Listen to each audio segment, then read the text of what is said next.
told you not to do no sin no more. I guess they acting like they hear me. 90 days I let a fiend for. If this what you want, you best go beast mode. And she said, baby, I know you legit. Baby, I know you legit. She said, me like you don't even exist.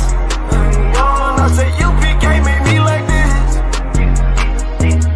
Bada bing, I popped the least suspect. I start all my crowns, ring and necklace. Do what the men above had taught me. Hey, you say I play too hot, no coffee. I had to change my life like this, yeah. I'm taking life for what it is, yeah. Quit acting blind, you need some lenses. Abiding by the damn scriptures, hey. I told you not to do no sin no more. I guess they acting like they hear me. 90 days I let a fiend for. If this what you want, you best go beast mode. And she said, baby, I know you legit. Baby, I know you legit.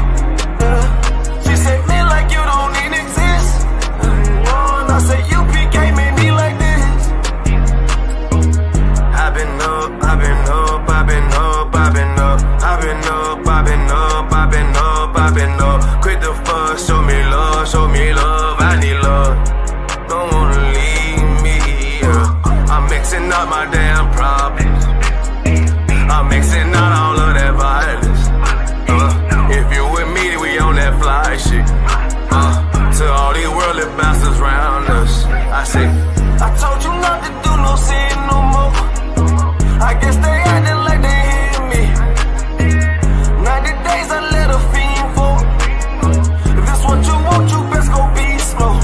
And she said, baby, I know you legit. Baby, I know you legit. She said, me like you don't even exist. And I said, UPK made me like this.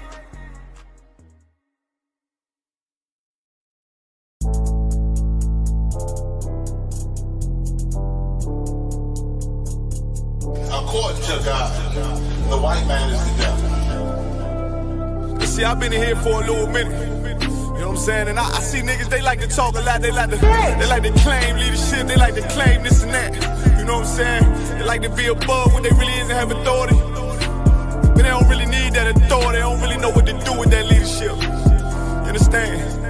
You hold hands with this white man. Need to stop and ask you to give a damn what you talk about. Don't give a fuck what you believe, nigga. Gotta stand up and serve my God. We don't pray on our knees, nigga. Yeah. See, everybody ain't with all that peace talk. Everybody ain't with all that bygone be. Boy, ask you to stop and ask you to prop. It's about to get serious. When they hit us with dope and kill us with crack, where the fuck with your leaders? I'm curious.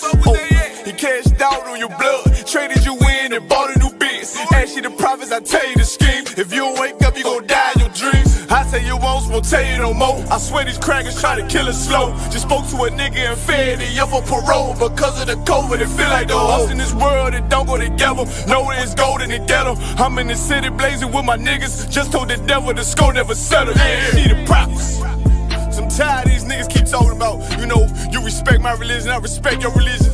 Boy, your ass need to stop and ask you the prophets. You know, like we all come together. Cause you know, they say God so loved the world. God so loved the world, and no, boy, your ass need to stop and ask you the prophets. Don't give a damn what you talk about. Don't give a fuck what you believe, nigga. Gotta stand up to serve my God. We don't pray on our knees, nigga. Yeah. Hey, gentlemen, y'all, we don't pray on our knees, nigga. Gotta stand up. You know what I'm saying? Boy, your ass need to stop and ask you to prop. One step, I'm solid for show. To them fake niggas, stay solid, I got it, let's go. Let's go. I ain't taking no loss, ain't no token when we got the flow. Ain't no peace, just play with your own. I'ma be loyal to the right arm.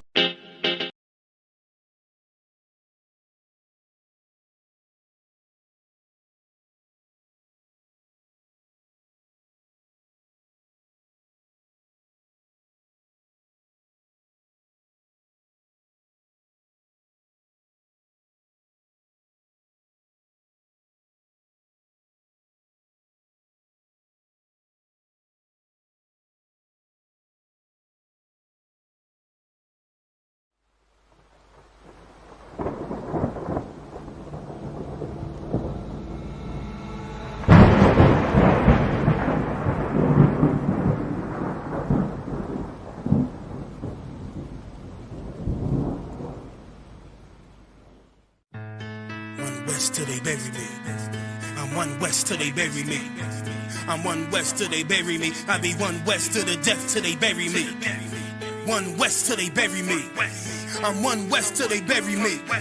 I'm one west till they bury me. I be one west to the death till they bury me. I be one west to the death till they bury me. They ain't scaring me. Rip the soul out of Pharisee. Speaking heresy, it get you fucked up apparently. It's like they daring me. I said chill, they ain't hearing me. They ain't listening. Every bar nitroglycerin. Hit your heart, bring it back to start, make you live again. Get them dividends or we start getting ignorant. I be on that soldier shit. I told you shit phenomenal. Nah, but the abdominal. So what you suckers trying to do? Rhyming comical. Guess it's funny until I'm bombing you. Bring apocalypse to them pussy niggas that's popping shit. Team my all-stars, I coach them up like I'm Popovich. Fuck the politics and the lobbyists and apologists. They vagina, so we gon' check them like gynecologists. It's kinda obvious how the situation is ominous. The way I vomit this and regurgitate for the audience. They start applauding this cause the competition is fraudulent. From the era where niggas smoke you up like a parliament. The flow been stupid, shit has gotten retarded since. All the dominance of one west rising to prominent. Cause I be one west to the death till they bury me.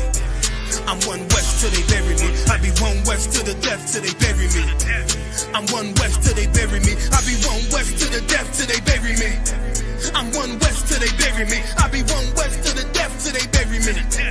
I'm one west till they bury me. They want a nigga quiet, mute my maneuvers, but I ride like I got group times for Uber. Rhymes hard like they've been viewed by Medusa. 9 milli Luger, 17 in the Ruger. Only need a few to sit up in your medulla. Obligata for the regatta, niggas wildin', they win every dollar. They riding by in black Impalas, let the semi holler. The showstopper, been as proper since the teeny bopper. But now I'm growing them off Patron, a premium of vodka. I put extensions on the Glock, modified the chopper. The swore heavy, war ready, and that's worth your mama. No marijuana, say I got the loudest silence on it. When I'm up on it, ain't no rapper do it like I do it. A lot of spitties and writers, but when the heat's on, none of them can get to the fire around with me. And I had a nigga spin like a tire, but down the D, and I'm still dope as a piper. Every bar burn hard like a spoon with a lighter. Fuel to igniter, I'm winning, coming through with the title because UPK.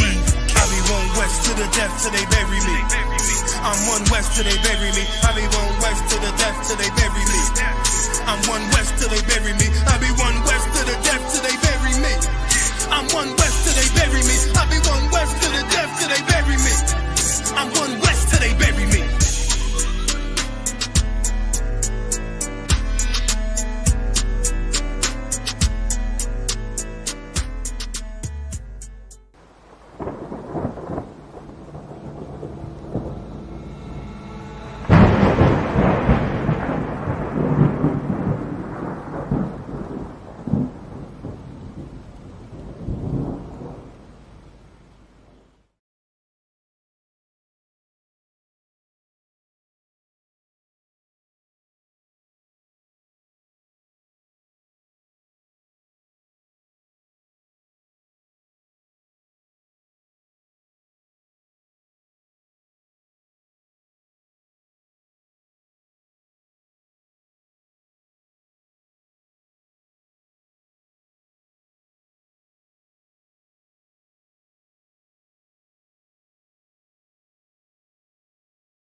Baby, no listen to no fake news, them can't. Could do all it out and them never fake news. Notice say I just be a bad bitch, I get forward from with you. But the one you feel good, girl, them easy. She never did a pictures, I rate it. Never did a pictures, half naked. Me never did a piggy or ratings halfway, that's why me give her ratings. She never did a pictures, half naked. Never did a pictures, I rated. Me never did a piggy or ratings halfway, that's why me give her ratings. I know every girl a white material. I know every girl forget the juice in my seed bag. I know every girl me trust to cook my food, nor boil my tea, not even put the milk in the cereal. Me like a catty when me dival. When no fi wash for cook fi clean and no fuss. When she hear me get a new girl, I know that me mean when me say me fight me demons. Multiple wife legally, no illegal. Yeah, straight. Me don't crazy. I know every cat can be my first lady. I know every press plus body done pay for plus Tatiana no fit in a no Mercedes. When me say oh luxury dolly fi nurse baby, a trouble when luxury dolly turn old lady. So big up every girl with no lazy. Your body big, but I your mommy don't hate it. I rate it. Never did a fi dress half naked. Me never did a fi give her be things halfway. That's why me give her ratings. She never did a fi dress half naked. Never did a fi dress R rated. Me never did a fi give her be things halfway. That's why me give her ratings. She now wait pan money for reach her and donation. She make reach her man donation. 101, but he waste gal a pill her fi leave her man, but she stay strong. She know say them are no friends, them are haters. Them sleep with every man in a the acre. Can't get nobody fi stay long and want the advice for relation. Baby no listen to no fake news. Them can't keep a man cause them never stay true. Could do all it out and them never pay dues. Never shut them out and them wicked and cruel, eh? Bag a man a rush but them just a get yours. Everything them have them did a fear blows. Instagram live them nude for the views. Baby that I know you though. Sure, I rate it. Never did a fi dress half naked. Me never did a fi give her be things halfway. That's why me give her ratings. She never did a fi dress half naked. Never did a fi dress R rated. Me never did a fi give her be things halfway. That's why me give her ratings. One wish.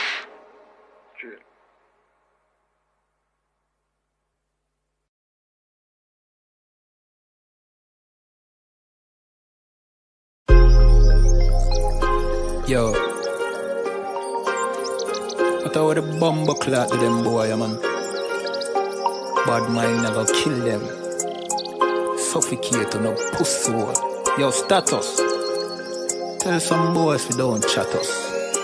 Anyway, my dogs go in on the street, them bad. Gun talking up with jeans member. If any somebody ever treat them bad, send the pussy them but meet them God. Louis V kicks, pan we feed them bad. Catch a new drip, dog we beat them bad. Look how we just come and we a beat them bad. You know sister we is them dad. Hey, but anyway though, this a no playground. The Glock 19, they have to stay round. Nah take no check with me payroll. Anything rise up, play down. Them a send check but they won't. Dog we make it step if they don't. But at the same old, said them want smoke but the grab a done flame out. A couple gyal a come through. Gyal a WhatsApp what she gonna come to. She a give me tap and she swallow some juice. Gyal a suck cock till me Jonathan blow. Bentley van a come through. Convert to the drop top still have a sunroof. The dog them roll strap you one proof. Alright, wanna move. Anyway my dogs go in the street them bad. Gun talking up with jeans member. If any somebody ever treat them bad, send the pussy them but meet them God. Louis V kicks, pan we feed them bad. Catch a new drip, dub the beat them bad. Look how we just come and we a beat them bad. You know sister we is them dad. Jeff say go fuck it up, so we fuck it up. Big up all of me friend them all who me never big up. All who know they are so, I ain't in a cup. Life shake up you know me friend but that's how we go. Greenfield say me tough, so we a fi bust. And all who a flip up and a lip up a fill it up. Girl pussy way buff, one give we a fuck. One the pussy bust, one her belly stuff with the fat cock. Nicky me give back shot really. Girl a bad hype up if you're not that pretty. Money say make you know him can't chat silly. Anything we beat we have a fat clock with it. Flick your bad with it, this a chop city. Anywhere we go how we a lock that city. Money in a pocket city, fat Billy. Don't come around if you're not family. Anyway, my dogs go in on the street, them bad.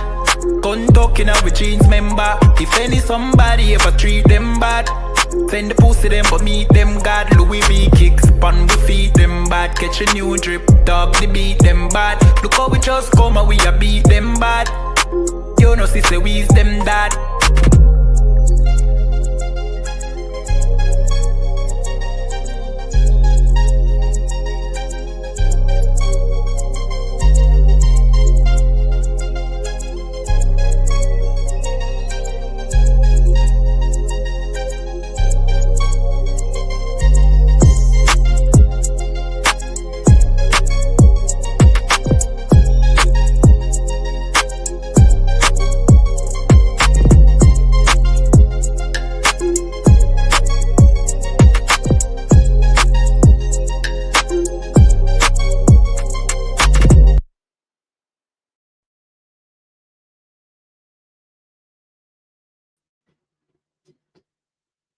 All right, clap it up. Clap it up. We are the ISUPK, started out on West 125th Street, Harlem, New York, under the command of General Yohana. And we teach that blacks, Hispanics, and Native Indians are the real, true, biblical Hebrew Israelites, God's chosen people. Okay, just a quick rundown of what we're going on in the school. And then we'll jump straight into tonight's class. So Monday night, we've got the law class. Tuesday night, we've got Wednesday night, the history class. Thursday night, the scripture breakdown class. Friday, we'll have 2 epic shows. We've got a class, a Lashwan Kodash class, which is God's holy tongue, the Most High's holy tongue. And then from 9 till 11, we've got our radio show, the podcast on the ends. That's right. Okay, so all the live classes from the school are Monday, Wednesday, and Thursday, 7 till 9, streamed on Twitter, Facebook, and YouTube. Okay, and Tuesdays and Fridays class are not accessible to the public, the so-called blacks, Hispanics, and Native Indians at the school. The school is not open on the Tuesday and Friday, so don't. If you're thinking of attending the classes, the live classes from the school are Monday, Wednesday, and Thursday. Please try and bear that in mind. We don't want any brothers, sisters waltzing down to the school on nights when the school is not open. Okay, that being said, okay, we have a Saturday morning Sabbath service, 10 to 11, and then we hit the street for street camp from 12 till 5. Alternative weeks, Leicester City Centre, Leicester Central, and Birmingham Central at the bottom of the Bullring ramp. That's where you'll find us on a Saturday afternoon, keeping street camp. And don't forget Saturday morning Sabbath service. That also is accessible from the school. So you blacks, Hispanics, and Native Indians, get yourself down to the school for the Sabbath service Saturday. That's right. This is the home of the truth. This is where you're going to find out who you are, where you come from, what's happened to you, and what you need to do if you believe in the Most High God for salvation. This is where you're going to find it, nowhere else. Okay? That being said, we're going to jump straight into tonight's class. Like to let them know this week we left out the clock tower and class at 5 to 7 as well in Maidstone Road as well. Okay, so yeah, we've got a street camp this week in Leicester Central, Leicester Clock Tower. That's at the city centre this Saturday, 12 till 5. Make it a date, and then straight after class, I believe from 6 till 8. No, it's 5 to 7. 5 till 7 at Maidstone Road, St. Peter's Estate, Highfields, Leicester. You'll find Maidstone Road, the Caribbean Centre. We're keeping class. Is that scripture breakdown class? That's right, yeah. Officer Dungabar with the scripture breakdown class from 5 till 7 p.m. You don't want to miss these classes. Okay, we're in turbulent times now. You see what's going on with Trump, Greenland, Ukraine, Russia, in the Middle East, the Gaza Strip with the fake Jewish man, and the Arabs, the Palestinians. So we know we're on the verge of something breaking out, something big. And we're living in these are the end days. These are the last days. We've got to prepare ourselves and get ourselves ready as Israel, so-called blacks, Hispanics, and Native Indians. Time is running out. Okay, so tonight's class is called Badagry, Point of No Return. First of all, what is Badagry? What is Badagry? What does it stand for? And where is it? Badagry is a place where the so-called blacks, Hispanics, and Native Indians were stolen from. We were stolen from, it's in the west coast of Africa, and we was put in yokes of iron and taken to slave auctions where we was sold, and then we was mounted as cargo onto slave merchant ships, and we sailed across turbulent waters, the transatlantic waters, through the transatlantic slave trade to the Americas, the Caribbean and South and Central America. And that's where we are today. Not all of us, we scattered to the four corners of the earth, but this is where slavery begun. Okay, and if you know this is a law class, if you can comprehend or fathom anything to do with the laws of the Most High God found in our records, the Holy Bible, King James Version 1611, you will understand that slavery was a judgment. Slavery was a judgment, not just any judgment, it was a punishment heaped on you so-called blacks, Hispanics, and Native Indians because of our disobedience. That's right. Because we were a stiff-necked people, according to the Bible. We were a stiff-necked people, according to the Most High God. We couldn't listen, we couldn't hearken. We didn't want to know. We wanted to turn our face away from God. We thought we knew better than the Most High God. And look what happened to us. Okay? Badagry happened to us. That's right. A point of no return. So if Badagry is the location of the beginning of slavery, why did it become infamous and known as the point of no return? That's because when we leave there, she ain't coming back. That's right. That's from Captain Crathius in class. He said, because once you left the point of Badagry, there was no coming back. Once, if a slave wasn't mounted onto one of the slave ships, it was probably because for two reasons. They either was not ready, they was not ready for the journey, they wasn't deemed ready or fit enough, or they escaped, which was few and far between. Okay, but once you was mounted as cargo onto that slave ship from Badagry, there was no coming back. There was no coming back to then what we called home, one of the tribes that you belong to, because we weren't Hamites. Remember, we wasn't indigenous to Africa. We'd been there for 1,500 years, 70 AD, according to our historical records and according to our biblical records. We'd only been there 1,500 years. We weren't indigenous to Africa. We was indigenous to Israel. That's right. What the so-called white man today calls the Middle East. Okay, so if Badagry was the location, the point of no return means once you was packed, once you was gagged and bagged, so to speak, and mounted on these slave merchant ships as cargo, there was no coming back. That was the point of no return, Badagry. And it was a rough journey to get to the coast, to Badagry. Imagine, we was caught inland in fishing nets, and we was put into wooden carts and wooden kennels, wooden cages, and these cages were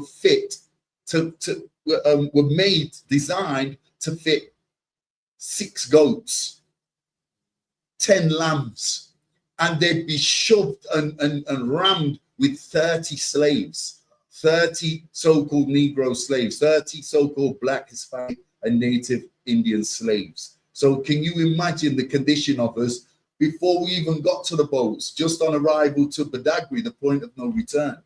So we're going to watch a quick video about that, because I just come back from Badagry and done a report. Okay, so I was there for a month. I'd done an intense report on the point of no return, which was Badagry. And this was the biggest slave port on the west coast of Africa. 24% of all the so-called Blacks, Hispanics, and Native Indians were stolen and shipped as cargo, slave cargo, onto these merchant ships from Badagry. 24%. Badagry is about 40 kilometers, 50 kilometers west of Lagos. Lagos is Nigeria's second biggest city. So imagine if you was taken from Abuja, which is the capital, we're talking about 140 maybe around 140 kilometers, which today on the coach is 6 hours. So imagine in a car, if your tribe was anywhere around the capital, Badagry, 500 years ago, the intense travel, the trek you made from Badagry from Abuja to Badagry. So you got something. So you got captured in the capital. You gotta make it to the coast, get sold. And you're telling me this ain't no cars or nothing like that. So you put a horseback or whatever, going through rough terrain and sand and desert and forest to get to the shores. Forest, hill and gully, back bush, back, all kinds of madness. Not being fed proper, so who's getting worms, bellyache every day. By the time we got to Badagry, many of us were not fit for the transatlantic journey, but still were packed, locked and loaded and put on ships. So many people, I've heard a long time, many people talk about the journey on the ships. And we talk about how rough it was. It's mad because we never heard about the journey before the ship. I never even thought about it. That's mad, Crazy. Before the ship, there was a journey in the country. That's mad. Yeah. And don't forget, we was caught in fishing nets. Can you imagine? Do you think these Hamites sterilized and cleaned these fishing nets that we were caught in? Can you imagine how we stunk by the time we got to the slave port of Badagry, the point of no return? Can you imagine how our ancestors, our grandfather smelled? And remember, we're the cleanest people in the world. We gave the world hygiene. That's right. Without you so-called Blacks, Hispanics, and Native Americans, the Europeans were living in caves. And for 952 years, the Europeans lived in caves and didn't know how to make fires and couldn't build fires and didn't know how to wash. It's just the other day, the so-called Europeans learned how to wash. Who did they learn how to wash from? You got something, Mozart? You know that I was watching a documentary about the same thing about hygiene standard. Some of these so-called didn't want to bake and they think say it's gonna harm them if they bake. Yeah, so Officer Mozart said there was a period of time in the so-called white man's history where they was frightened to wash. They was frightened to cause friction on the skin and get rid of that top layer of dead skin cells, which is why we rub our skin when we're in the shower. You don't need, contrary to what the white man's taught us, the so-called white man, you need soap, you need this, you need that to be clean. No, you don't. If you notice, the more soap, the more Radox you use in the shower, the tighter the more cream you use when you come out, because the more hashy you become. The more chemicals you put on the skin, the tighter your skin becomes. All soap does is tighten your skin. It doesn't necessarily clean your skin unless you've got a Dettol bar of soap. Yeah. What constitutes hygiene and self-cleanliness is shedding that top layer of dead skin cells. So the underlayer of new skin cells is surfaced, comes to the surface. And that's why we use friction and water to help. It happens 24 hours, just like reptiles. We shed a top layer of skin every 24 hours, whether you're sleeping in bed, tossing and turning in bed and rubbing, and that top layer of skin cell, you always see them little white dots in your bed sheets. That's your dead skin cells. When you get out of the bath or the shower and you see that ring around the bath, the top of the bath, that's a layer of dead skin cells. We get in the shower and we help that process by causing friction. That takes off the top layer of skin cells. Now, according to, well, not according, but factually, Officer Mozart just said he's watched, was it a documentary or something that he watched where he saw that the so-called white man, the European, was afraid of this friction, this action of friction and water. Okay, and look at today. Fast forward to today. Look at commercialism. How fragrances and soaps are commercialized to confuse the world, to make us believe it's the amount of soap suds and the amount of aftershave you put on which constitutes self-hygiene and cleanliness. No, it does not. All that does is makes you smell different, makes you smell nice. Or so allegedly, according to them. And I'm not saying I don't use deodorant, I do. But deodorant and soap is not what constitutes self-hygiene or cleanliness. So water and friction.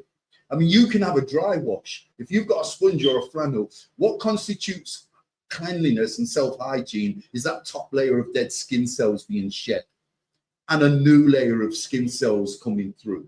That's what constitutes cleanliness. But moving on with the class, we're getting a bit off topic here. Just pull me Exodus 32 and 9 real quick before we go into the video. Got a lot of precepts tonight. Okay, this is a biblical law class, so we're going to have a look at the law. And this, let's not forget, Badagry was a judgment. It was a punishment because we couldn't keep the law. Imagine we'd have been keeping the law, the transatlantic slave trade would have never happened. That's to us. right. Imagine we had kept the law, okay? Egypt would have never happened to us. That's right. Imagine we kept the law, Assyria, Persia, Macedonia would never have happened to us. All these slaveries and captivities we experienced was because of the law, because we couldn't keep it. We couldn't listen to our father and do as we were damn well told.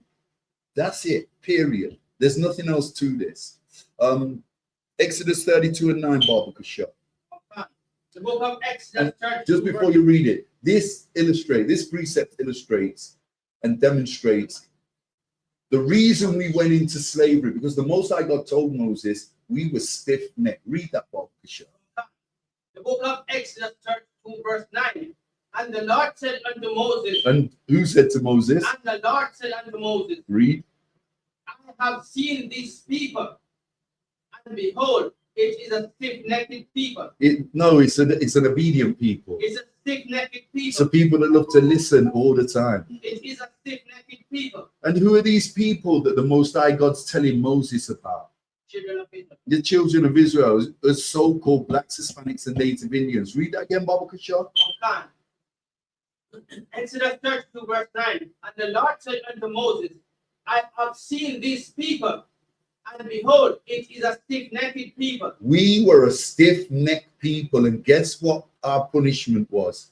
We ended up with a yoke of iron in a slave auction in Badagry, where we were sold by indigenous African Hamites kings, and their version of lords, earls, and what else have you got? The hierarchy of dukes, their version of the United Kingdom's dukes, earls, and lords, and kings and queens. Africa had their fake royal bloodline in these days. We're talking about approximately 500 years ago, and they had a fake royal bloodline, especially in Nigeria and Ghana. And we're talking specifically here about Badagry, which is one of the major cities in Nigeria. Like I said, it's 30-40 kilometers west of Lagos, which is Nigeria's second biggest city. In fact, I think Lagos is bigger than Abuja. Lagos is the original capital of Nigeria. It changed to Abuja. I'm not gonna teach what reason, because I'm not sure. I think it had something to do with location, like Kingston and Spanish Town, and London and Manchester. Manchester being the original capital of the UK, and they wanted a capital in the southern part of the country for import-export with Europe. That's why London, because it's in that gap there of the Sheppey, of the Isle of Sheppey, the Thames estuary that opens up and goes out to sea. London's right there on that coast there. So it made it easy to import and export, like Liverpool. But Liverpool's on the other side of the country. So that's, and Badagry is one of the major cities in Nigeria. But if we look at Badagry, 24% of slaves sailed from Badagry. That's a staggering statistic. That's a quarter of the west coast of Africa's slave trade. Can we talk about Badagry? Is that right? So like you said, Can I read it? yeah, go ahead, sir. Right, my bad. And it reads, Badagry was one of the routes that benefited from the ongoing slave trade conflict between Port Novo and Dahomey at the end of the 18th century. Slaves taken during inter-village conflicts were auctioned off at Badagry. And there you have it. They're auctioned off at Badagry. And I've just got a piece to extend to that. Watch this. Badagry is a historical coastal town in Lagos State.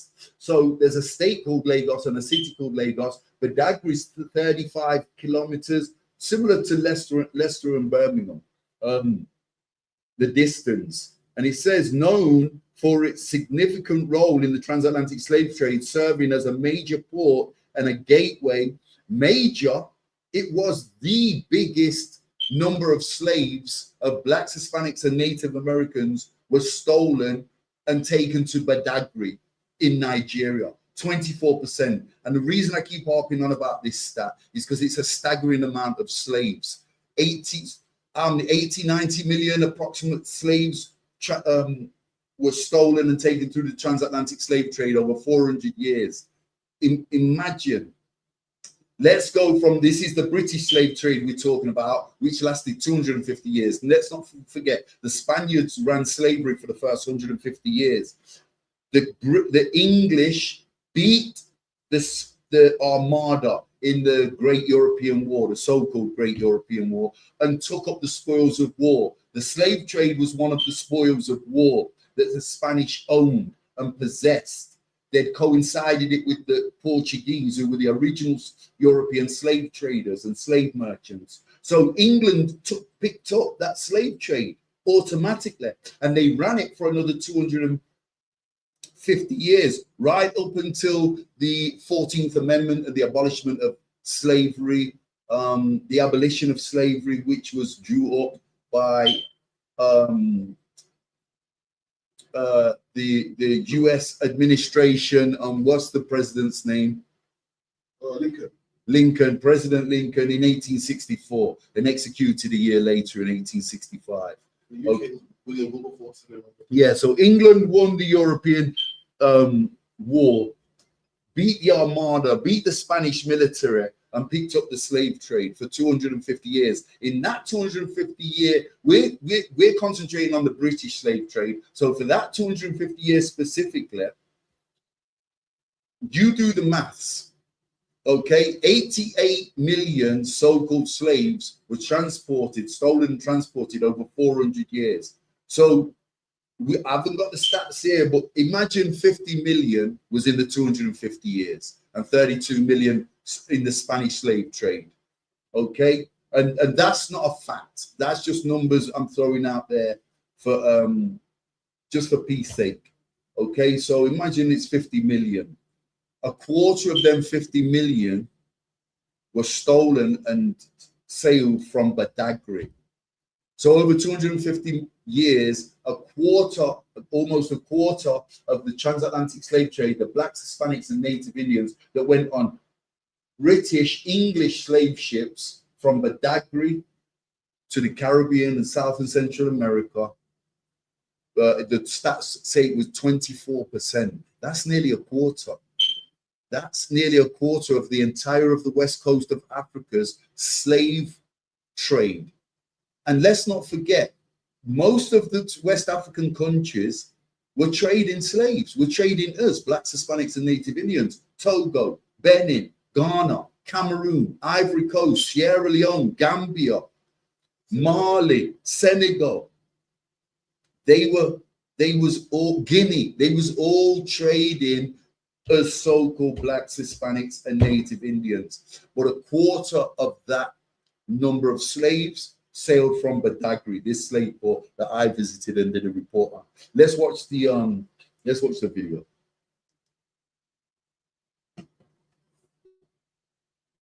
Give me Galatians 5:1, Barbara Shaw.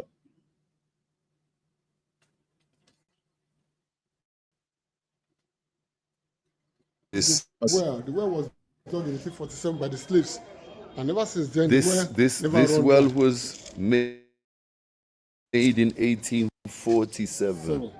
And ever since then, the well never run dry. And it was made by the slaves? Yes. Okay, for drinking water. And were the slaves allowed to drink from it? Of course, there's the water. There's the source of the water. Okay. Can you pause that? You can pause and shit when you want, right? Yeah, pause it there. Okay, so what we just saw was a well that we devised because they love to dehydrate us at Badagry. We made our own well in Badagry, yeah, before we was auctioned. But guess what? Guess what happened with this well that I got to find out? The Africans were always scared of us.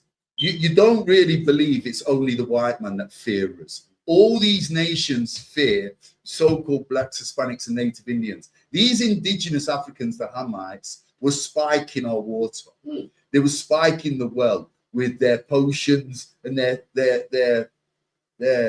concoctions that was making us docile, to keep us docile and submissive. So this submissive thing that the so-called white man put us through on slave plantations in the southern states of America, the southwest states of America, and the Caribbean islands and South America, we can't say for sure that they got it from the Hamites, but it was an identical mistreatment of our people. Okay, so it wasn't just the so-called white man that was teaching us, using our own records to keep us docile and submissive. The Hamites took it a step further.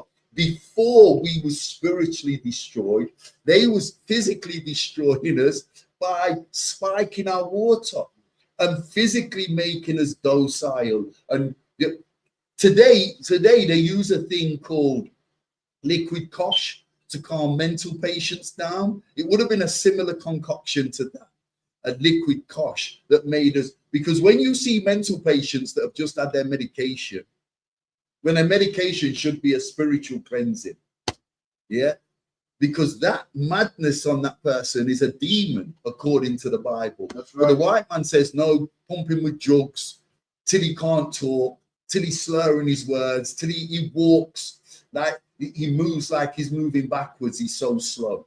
That's the concoction they give people nowadays, the so-called white man. It's a medication called liquid kosh. I don't know the medical or the technical term for it, but it's known in the streets as liquid kosh.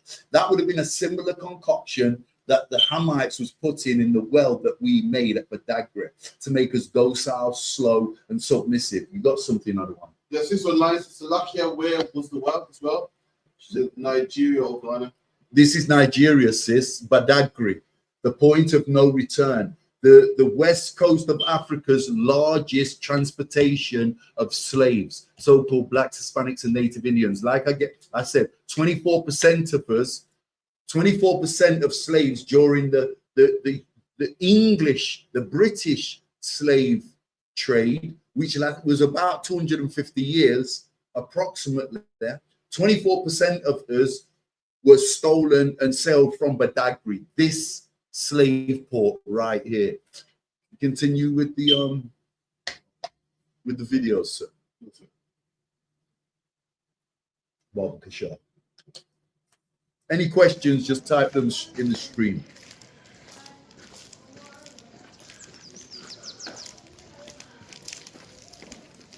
This is the court of Shefsek Sabas, where he used to pass judgment to him. And was there any trading going on here? The court. The court. Yes, that is the court of Shefsek Sabas. And chamber, and also the CUZ of the palace. Who's where we was lined up? Yeah, come.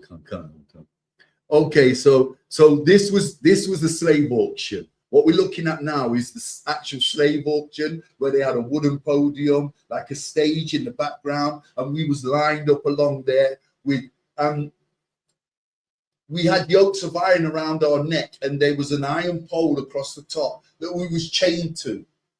So we wasn't only chained and shackled from the feet and hands, we was tied to a metal pole above our heads, like we was about to be hung, like we was on the gallows. And that's how they used to hold us, because we was a rebellious people. We would have ran out of the slave auction and up the beach or into the water, and whether we could swim or not. Okay, look, it's over. I think, what's the stat? 45% of us that was thrown overboard. The majority of us, the stats higher than 45, the majority percent of us couldn't swim. And we, not that if you got thrown over in a ship in the transatlantic slave trade, you would survive anyway, treading water for God knows how many days.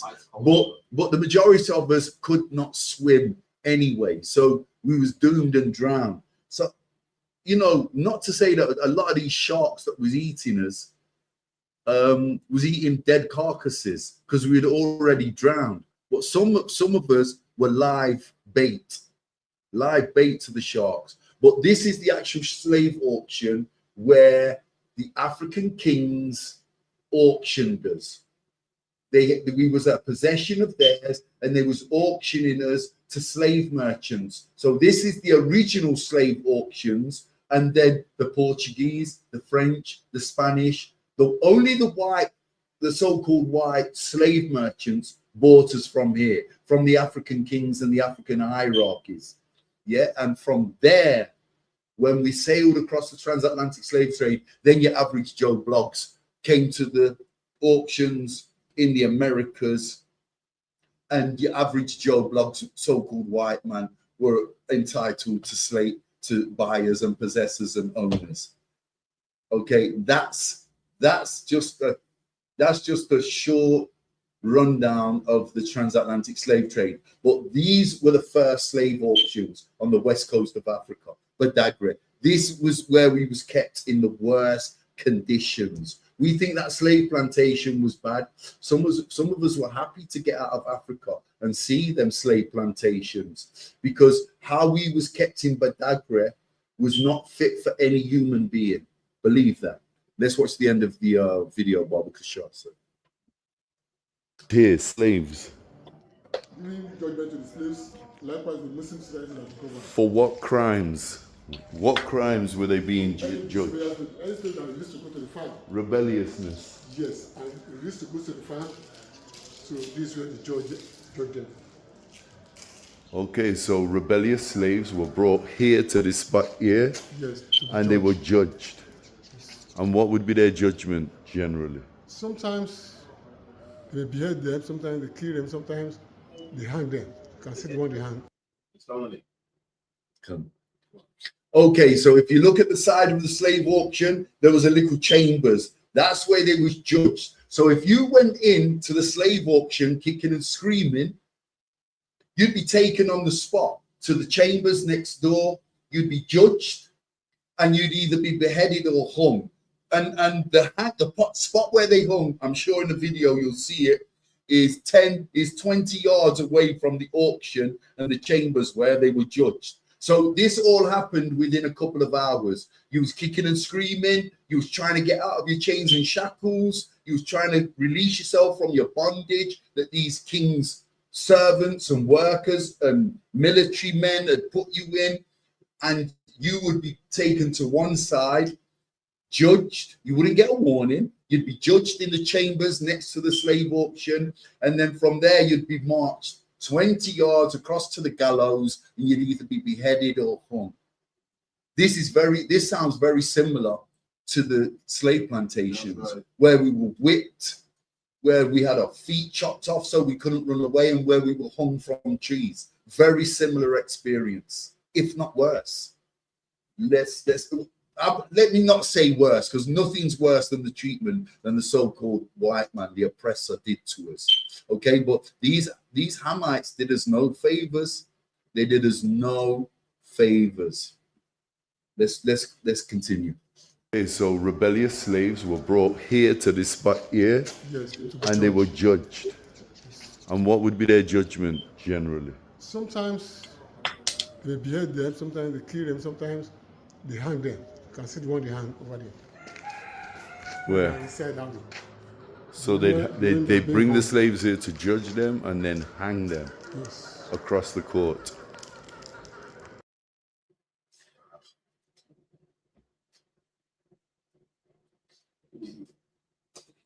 Yeah, is that the video done? Okay, so that was the tour guide I was with there. Okay, and we went all around that slave auction. That's a very small portion of the tour. There was museums. There was an ancient ship, and tour guides for each and every individual spot. There's about 5 museums that I visited in Badagry.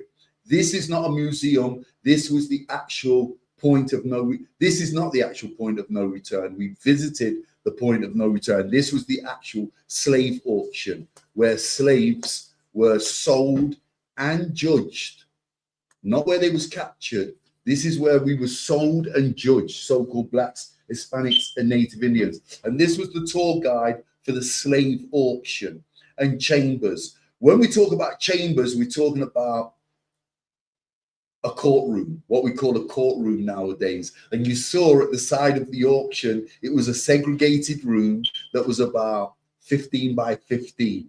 So we was just marched into there. We was taken down off the metal rail with the yoke of iron still around us, 2 guards either side of us, one of them holding the chain so we couldn't run off. We had a heavy iron ball around our ankles with chains on both ankles, and we had chains and around our wrists, and that chain would be hooked up to the chains to the ankles, and we'd be marched 10 yards next door through the door into the chambers, or what we call nowadays the kangaroo court, and we'd be tried on the spot for being rebellious, giving the guards who were holding us and the servants trouble, and we'd be sentenced to death.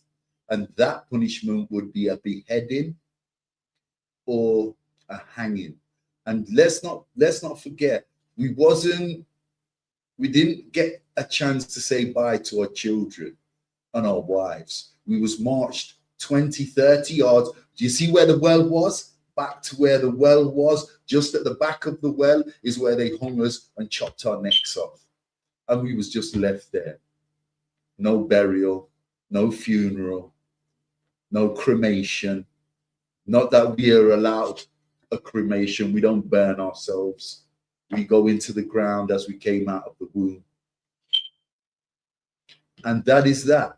That is the slave auction. That was our experience, blacks, Hispanics, and Native Indians. And that was a punishment.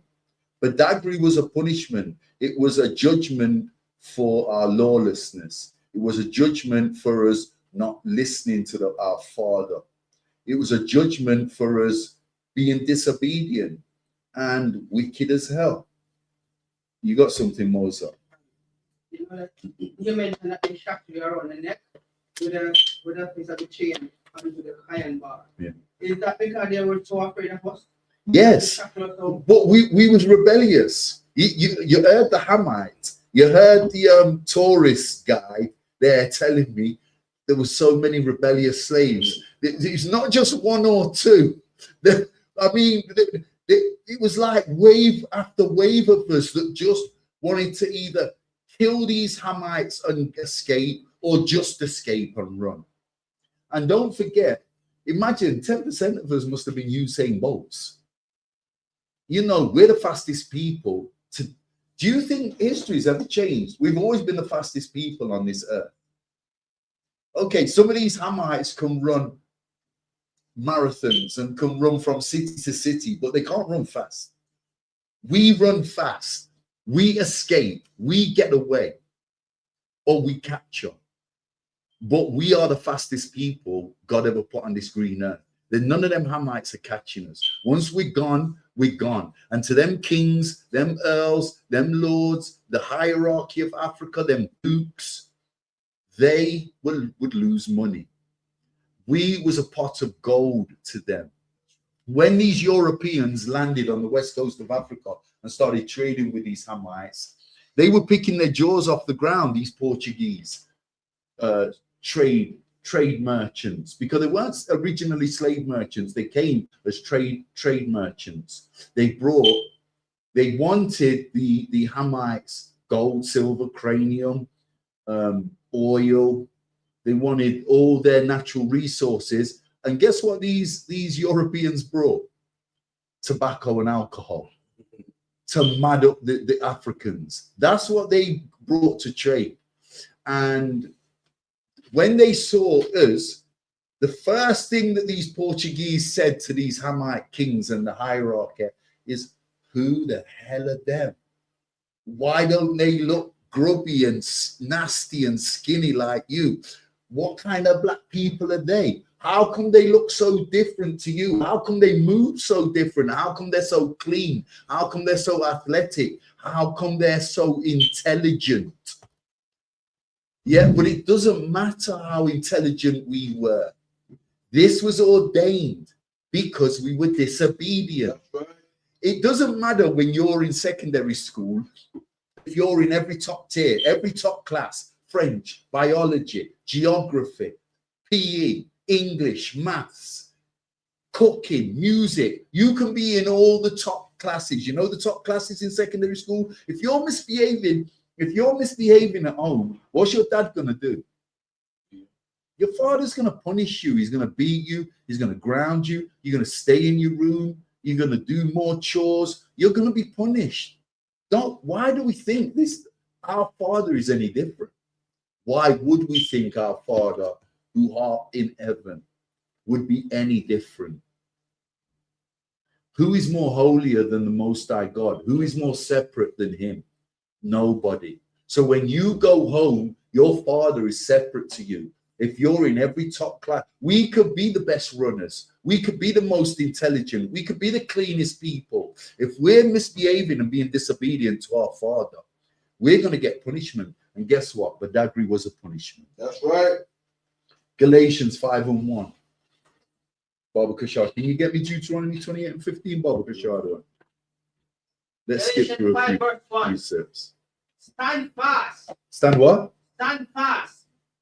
Therefore, in the liberty wherewith Christ hath made us free, and be not entangled against with the yoke of bondage.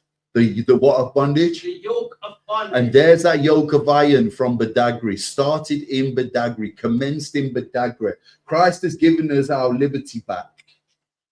Yeah? If we was in that yoke of bondage in Badagry, which we know our history, we know what happened to us, we got our records, okay? And if we know this, and we fathom this, and we don't want to go through the same reoccurring bondage again and again and again, what do we have to do? Because Christ has shown us the way. Christ has given us that second chance. He's redeemed us. And he's not just redeemed you and me. This second chance is not just for the priests and prophets of the ISUPK. It just so happens that the priests and prophets of the ISUPK are the ones that snatched that second chance. Under the command of General Yohana, this is what we have done. We don't want that bondage. We don't want to be in mental bondage or physical bondage. So we've taken this second chance that Christ has given us. We've took our liberty back. We're at liberty to teach this because we have our liberty. Okay, we're no longer in Badagry. Okay, and even though we don't have our land back, we know exactly what we need to do. That's right. We know exactly what's expected of us and what we should stay away from. Okay, that yoke of bondage is the lies. We so easily eat up and swallow. The Immaculate Conception, the unholy Trinity, and Christ coming back to save everybody. This is what we eat up and swallow. Why? Because we're still in Badagry. We're in a different Badagry. We're in a mental bondage. That's what we're in. And it's written in our law. It's written in our law. And Christ came back to redeem us. And you're foolish. You're a damn fool if you don't take this second chance. That's right. Deuteronomy 28 and 15, Baba Kashar. Deuteronomy 28 and 15. Kind. 28 and 15. In that one page, I'm to know. But it shall come to pass, if thou wilt not hearken unto the voice of the Lord thy God, to observe to do all his commandments and all his statutes, which I command thee this day, that all these curses shall come upon thee and overtake thee. Okay, so Badagry was never made for us, but became our punishment because of our disobedience. Badagry was a curse. That's right. Badagry was a curse. And I imagine you want to reverse that curse and turn it into a blessing. What must you do, Officer Mozart? And how do you do that? The Officer Mozart answered by saying you keep the law, statutes, and commandments. And that's what we teach, because this is a law class. And how do you keep the law, statutes, and commandments? Practicing all that the most I tell you to do. Yeah, but physically, how do you keep the law, statutes, commandments? Where do you go to learn them? But for the listening public out there, you so-called Blacks, Hispanics, and Native Indians, where would you go to learn these laws, statutes, and commandments and to keep them? You go to the congregation like ISUPK will teach you. You go to one of the ISUPK schools. That's right. And you would become a student, and you'd do your 90 days, and you'd get your name. And you'd get your name, and you would study. And then you'd study, and you'd take your officer's exam. That's right. And you'd pass your officer's exam, whether it takes you one, 2, 3 times, or 10 times. You pass your officer's exam, and you start to pass this on as it was passed on to you. That's the order of distinction. That's the order of the day. This is how this is what every man's gone through in the ISUPK. This is what all the priests and prophets have gone through under the command of General Yahanna. Deuteronomy 28 and 68, Baba Kashar. Anybody get me that? And whoever gets me Deuteronomy 28 and 68, could someone get me Deuteronomy 28 and 32, Baba Kashar? Well, 68 first, yeah. Can't. Deuteronomy 28, 68. And the Lord shall bring thee into Egypt again with ships, by the way whereof I spake unto thee, thou shalt see it no more again. And then he shall be sold unto your enemies. There will be what? Sold unto your enemies. There you go. What? Yeah.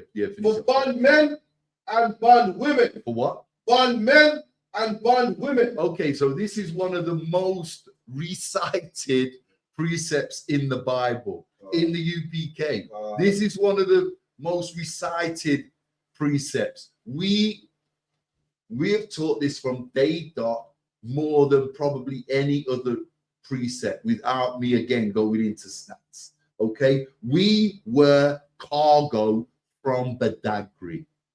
That's what this is talking about. Okay, so if Deuteronomy 15 and 13 is regarding to Ramesses and Pharaoh and our first 400 years of slavery, in fact, just get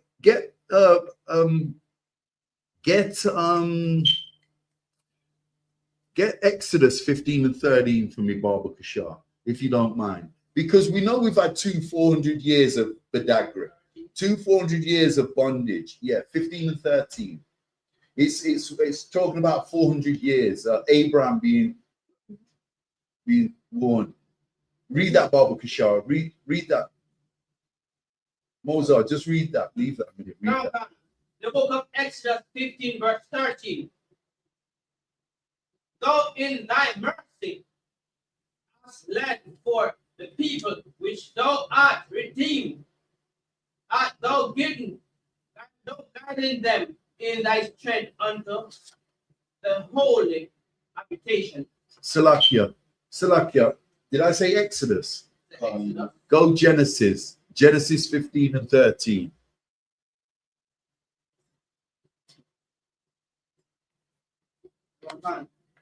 The book of Genesis 15, verse 13.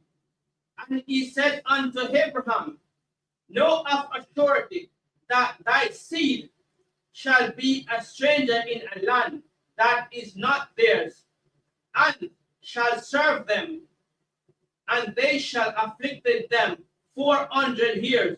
Okay, so this is a prophecy to Abraham, who became Abraham at a later date. And what does that prophecy reveal? That we would go into bondage for 400 years, and that was Egypt. Now read Deuteronomy 28 and 68 again, just to illustrate and demonstrate. We've been into two 400 years of slavery, 8 centuries, and this is discounting the Assyrian captivity, the Persian captivity, the Macedonian captivity, the Babylonian captivity. How many captivities do you so-called blacks, Hispanics, and Native Indians want before the penny drops? That's right. How many? Listen, Christ has redeemed us. We see in Galatians 5:1. He's redeemed us. There's no more chances. This is it, Israel. There's no more chances. Baba Kishar, read that again, Baba Kishar. Deuteronomy 28, verse 68. And the Lord shall bring thee into Egypt again with ships. Okay, so there you go. If the first one in Genesis 15 and 13 was talking about Ramesses, was talking about Pharaoh, was talking about the Egyptian bondage, 430 years approximately.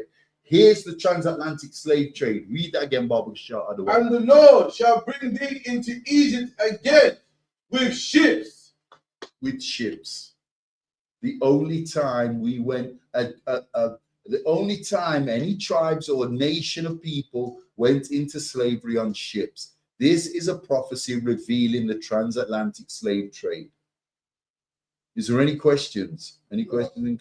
Give me Deuteronomy 28 and 32, Baba Kishar. Deuteronomy 28, verse 32. And Mozart, get me John 8 and 3. Baba Kishar. Thy sons and thy daughters shall be given unto another people, and thine eyes shall look and faint with longing for them all the day long, and there shall be no might in thy hand. Okay, so here's another prophecy Moses revealed through the Spirit of the Most High God, that we would be segregated from our families, from our little ones, from our children, our sons and our daughters. Guess where this commences from? Guess where this started? From Africa. From where I've just come from the slave ports and the slave auctions of Badagry. This is where the segregation of families begun. And 15% of slaves, according to the oppressor's records, never made it to the Americas. 15% of us never made it. Google it. 15% of us never made it. So if approximately 50 million, and that is not a fact. 15% is the statistical fact, okay? But when I said 80, 90 million of us went through the transatlantic slave trade of 400 years, 4 centuries, and you've got to think, you've got to weigh out the portions intelligently. If the Spanish owned the slave trade, the transatlantic slave trade, for the first 150 years approximately, and the British picked up the slave trade for the latter part of it, the 250 years that they ran the slave trade, we can roughly work out without the stats that 30 million was stolen by the Spaniards and 50 to 60 million were probably stolen by the Brits. Is that fair to say, Captain? Yeah. So if we bear that in mind, if we've got a stat of 50 million through the British slave trade, the transatlantic slave trade, when it was run by the British, 15% of them slaves never made it. What happened to them slaves, the so-called blacks, Hispanics, and Native Indians that never made it? One, I'll give you a heads up. One, out of that 15%, some of that 15% died on the ships of diseases. Okay, so where would the other portion in that 15%? What would have happened to them, Matt? That judgment in the chamber, that could be one of them. That's another one. What else? Rebellion, war. That's the one I'm looking for. Shark food. A portion of this 15% became shark food. And according to what I learned in Badagry, the larger portion of that 15% that didn't make it to the Americas and the Caribbean and Central and South America and the Caribbean, the largest portion of that 15% that never made it were shark food, became shark food. So I'm not going to split the 15% and say 2% died of disease and 1% were killed in the slave auctions through rebellious behavior, and then 13% became shark food. But you can do the research yourself. If you need the numbers, just know that 15% of us never made the journey. 15% of us never finished the journey. May have started the journey, but like the captain said, a portion of that 15% were killed, were beheaded and hung in the auction after the chambers, after the adjudication or the kangaroo court. So you can paint your own picture of what Badagry, the scene of Badagry, and what it was really like. It was just as horrifying as any slave plantation in the southwest coast of America, the southern states of America, and the islands in the Caribbean and South America. It was horrific. Badagry. Some of the things I saw and learned in Badagry were horrific. Horrific. John, I told you John 8:3. Give me John 8:34, Barbara Shaw.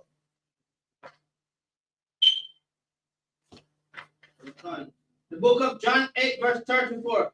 Jesus answered them. Who answered? Jesus answered them. So this is red writing. This is Jesus talking. Read on, Barbara Shaw. Verily, verily, I say unto you, whosoever committed sin is the servant of sin. Okay, so read that again, loud and clear, Barbara Shaw. John 8:32. Jesus answered them. 34. Verse 34. Jesus answered them. Verily, verily, I say unto you, whosoever committed sin is the servant of sin. Okay, so you're a slave. Christ is telling you're back in Badagry. You're in spiritual slavery. So listen, there's many versions of slavery. That's right. There's many versions. According to Christ, if you don't keep the law, you may as well be back in Badagry because you are a slave to sin, according to Christ. And we have Christ to thank today for this second chance, for our redemption, this grace period we're going through at the minute. Christ, the Most High God and Christ alone is who we give thanks for this grace period. Nobody else. It's not the slave merchants. It's not the slave capturers. They've not redeemed us. It's not Abraham Lincoln. That's right. who drew up the 14th Amendment. It's not your slave plantation owners that few and far between showed any mercy and gave us an extra drink of water or an extra slice of bread. They did that not out of mercy. They did that out of greed, because they knew an ill slave would lose their money. So this is Badagry all over, and we're living Badagry today, mentally, spiritually. Okay, the chains and shackles have been released, Israel, but we're still in slavery. We're still in Badagry. We're still in that slave auction to this day. Why? Because we refuse to listen to our Father. We refuse to keep the laws, statutes, and commandments of the Most High God. That's why. Read that again, Barbara Shaw. Can you get me Leviticus 26, Barbara Shaw, sir? One more video in a minute. All right. Can't. What, you got one that you like? Yeah. Well, the Leviticus, what, sorry? No, give me I want John 8:34 reading again. I want Leviticus 26 and 38, Barbara Shaw. Okay. Book of John 8:34. Jesus answered them, verily, verily, I say unto you, whatsoever committed sin is the servant of sin. So if you understand this precept, you see how important it is to get in one of the UPK schools and start learning these laws, statutes, and commandments. You're a servant to sin. You're a slave to wickedness. That's right. You're a slave to Satan. You work for Satan. If you cannot keep these laws, and we can hear it now already, you so-called Christians up in the church saying, have you heard what these guys are teaching in the UPK? But we teach nothing that's not in our records. This is Christ talking. You Christians allegedly believe in Christ. This is red writing. Well, guess what? You don't believe in the Bible. That's right. You don't believe in Hamashiach Yahushai, aka Jesus Christ, and you don't believe in the Most High God. And that's the real problem for our people, as so-called Blacks, Hispanics, and Native Indians. We refuse to believe in the very thing we take claim to. Why? Because of Badagry, because of Egypt, because of the transatlantic slave trade. Right. We've adopted and inherited what the white man has taught us and told us. What the so-called white man used to keep us submissive. So if these Hamites used concoctions and spiked our water, the white man was very subtle with his trickery. He did it spiritually. He did it through our own records. He wasn't as obvious as the African, as the Hamite. The African just spiked our water and said, oh, screw these Negroes. They're not us. We hate them. We're just going to make them docile and submissive because they're stronger than us. They're faster than us. If we don't do this, they might overrun us and overtake us. They're too much for us. And we were the smallest in numbers according to our records. And the white man knew this. The white man had a similar, worse and similar spirit to the Hamite, to the indigenous African man. And we want to call ourselves Africans. That's right. But it's a separate, segregated black nation, black people that did this to us. They started the ball rolling. They built Badagry, not us. We didn't build Badagry. No Negroes, no Blacks, Hispanics, and Native Americans built Badagry. The Hamites built Badagry with us in mind as a possession to make money, to sell to the so-called white. That's it. And did you finish that? Or you're reading it again? And John 8:34, Christ is saying right here in red writing, who cannot keep the law, statutes, and commandments is back in Badagry. It might be spiritual this time, but you're back there in that slave auction. And 9 times out of 10, you know, a spiritual bondage can be worse than physical bondage. You know, your physical bondage is going to end one day. You're going to succumb to a physical bondage. Not true. You're going to succumb. It's going to end. When does it end? Your physical bondage ends when you die. But what does a spiritual bondage do? Children. On and ever through generations.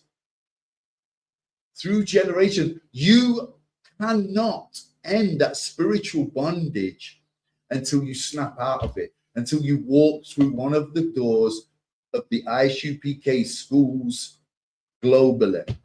That, and start to hear this truth and apply it to your life. That's when your spiritual bondage ends. Read that again, Bob. Sure. Okay. Book of John 8, verse 32. 34, verse 34. Verse 34.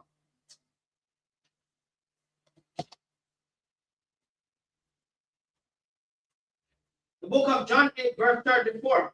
Jesus answered them, very, very, I say unto you, whosoever commits sin is the servant of sin. Who what? Whosoever commits sin. Whosoever commits sin did what? Is the servant of sin. Is the slave of sin. That's right. And sin, the definition of sin is wickedness. Wickedness. Okay? So just listen to this here. This is Wikipedia. Okay, this is talking about Badagry, and for those of us that are back in Badagry, in that spiritual bondage, that mentality of Christianity, Islam, Rastafarianism, and all the other schisms that our people indulge in and lay up in, fornicating, lying, thieving, committing immoral acts and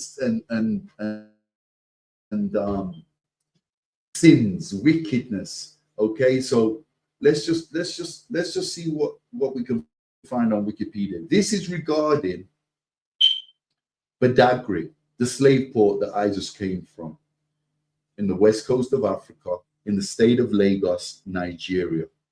Okay, so the point of no return. So there's sections in Badagry, like we've seen the slave auction, there's 4 or 5 museums, and there's a piece on the coastline called the point of no return. Okay, and it says, Wikipedia says, the point of no return in Badagry. Can you still hear me? The point of no return in Badagry, Salakia, Nigeria, refers to Berafu Island, a historical slave port where millions of Africans, well, we know that's a lie. There's Wikipedia's first strike. They weren't Africans. They were Hebrew Israelites, so-called blacks, Hispanics, and Native Indians, were forcibly shipped to the Americas during the transatlantic slave trade. Where's the Americas? The Caribbean and South and Central America.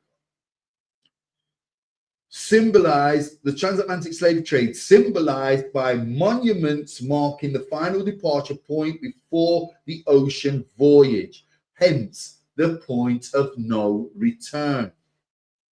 Okay, the slave trade featuring landmarks like door of no return. And you know this king, the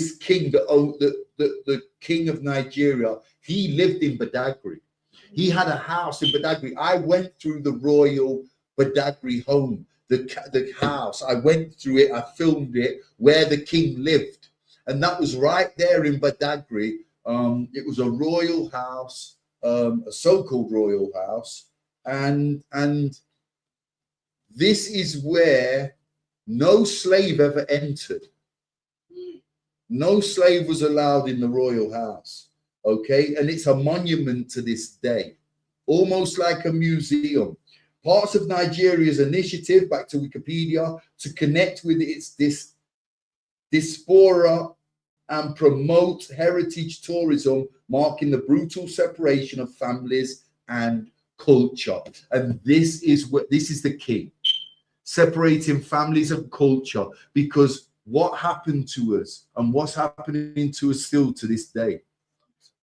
Families separated, look in our communities, and as far as culture goes, we've been separated from our culture for 2-3 centuries, ever since they outlawed us from reading and writing, and we forgot our records, we forgot our language, we forgot where we came from.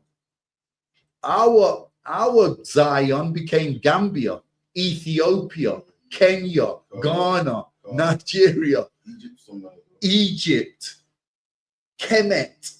We became Egyptologists, everything but where we really came from. Even Mecca, Salakia. even Mecca, somewhere. Even Mecca. Like we are the seed of Ishmael.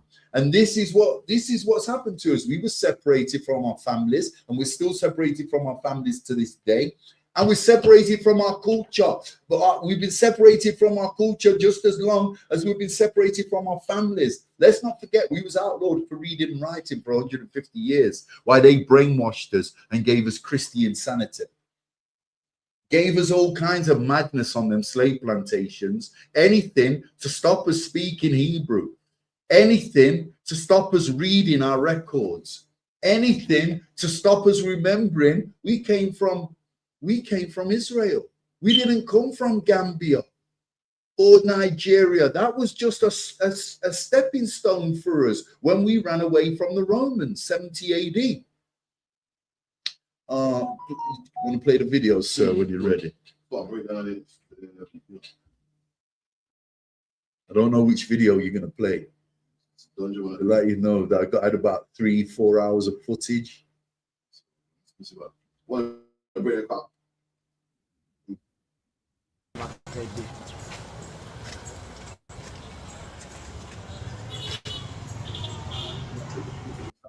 Okay, so this is the dungeons where the slaves were kept. You wanna rewind it, sir? Okay, so this is the dungeons where the slaves were kept.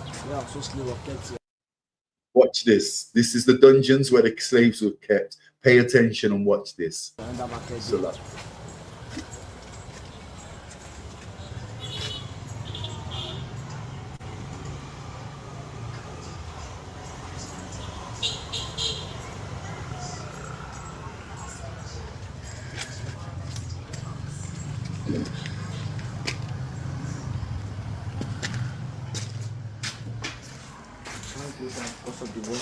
let's go spawn. You can.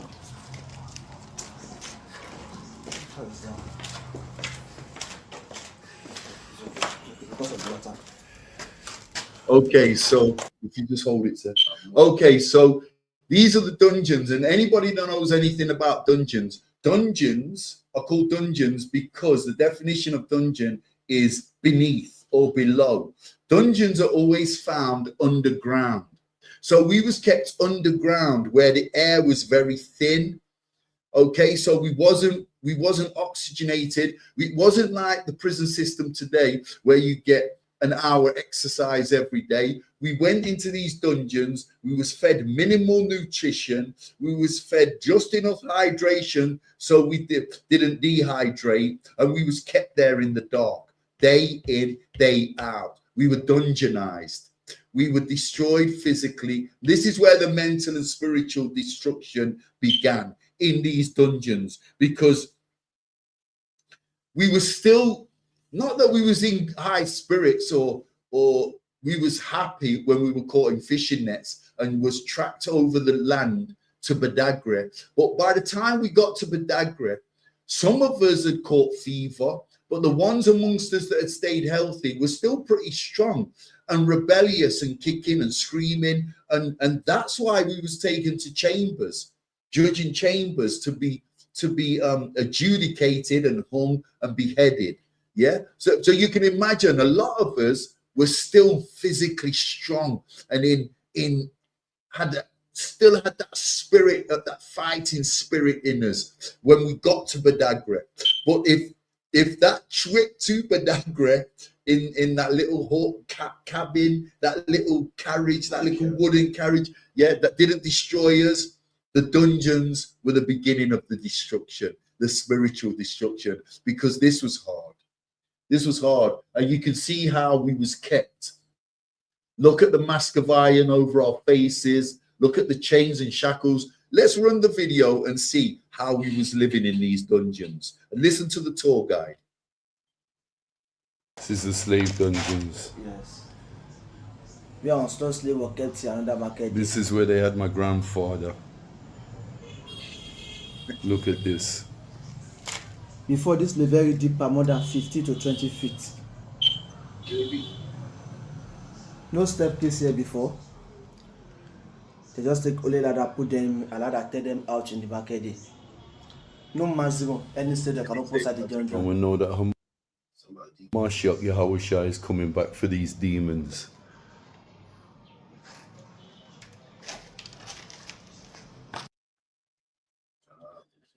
Okay, so there you could see the conditioning of our people, so-called Blacks, Hispanics, and Native Indians in the dungeons.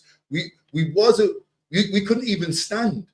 The chains and shackles were bolted to the floor, and that yoke of iron around your neck.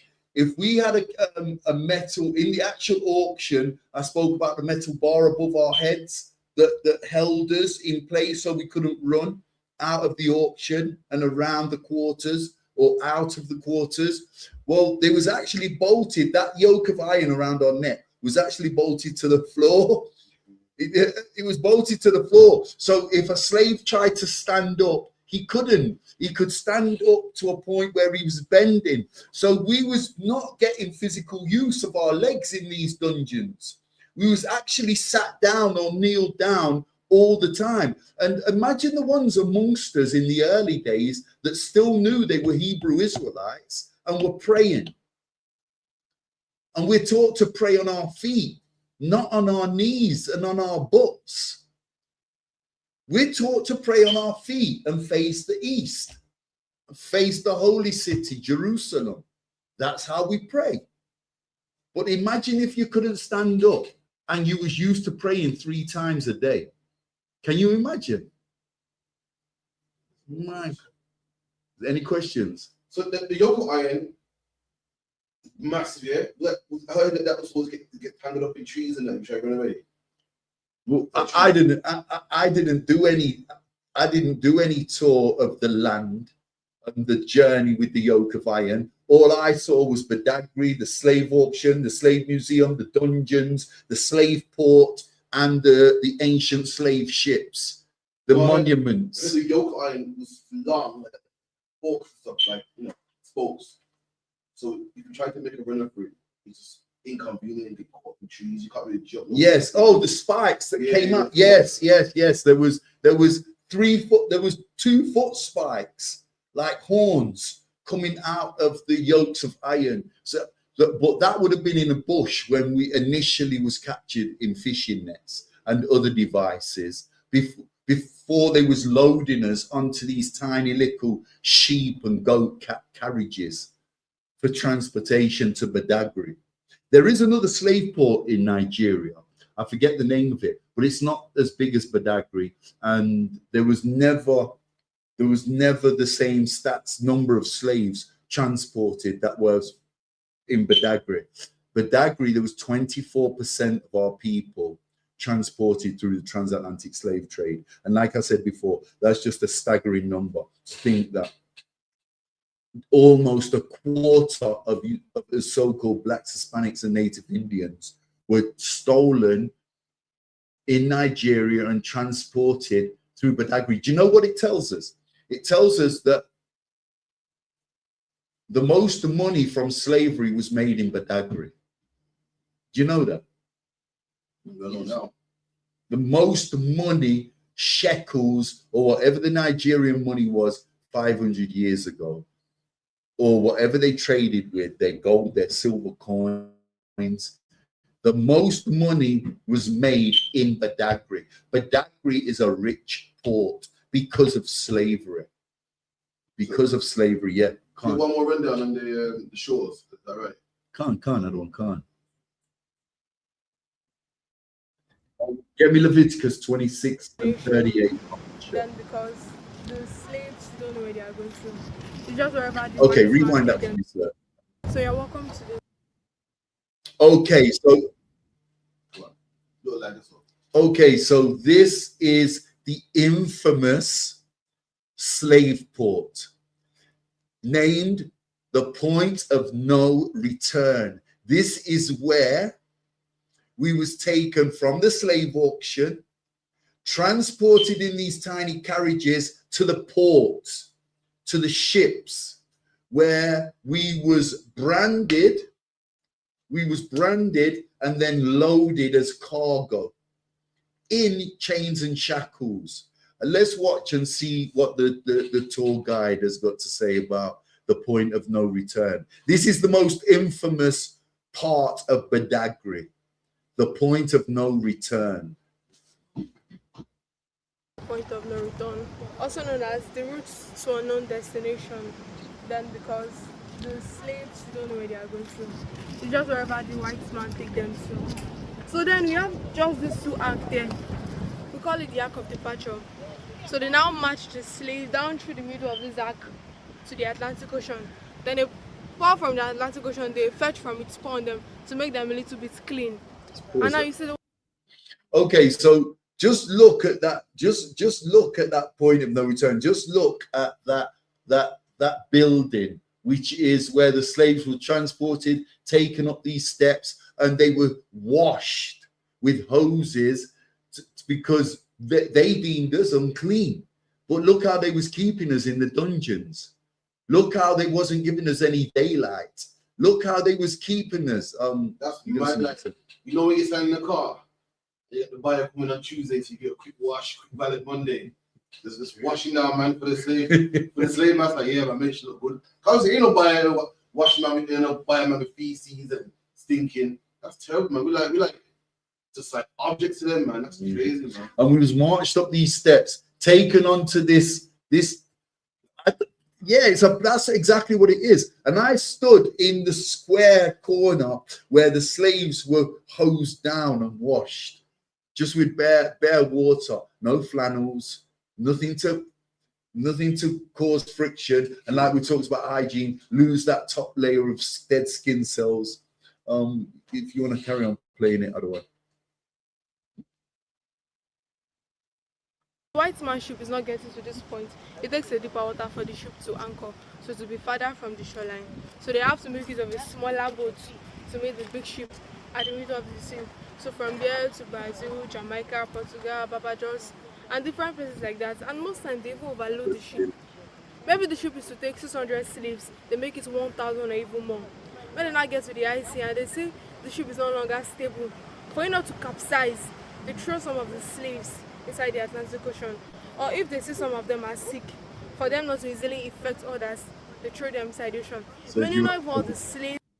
Okay, so we know a little of the history of Badagry. We know a little of the history of the west coast of Africa, mountainous and the transatlantic slave trade, the journey of us being thrown overboard as shark food. But we only know a small extent of the reason why we was thrown overboard.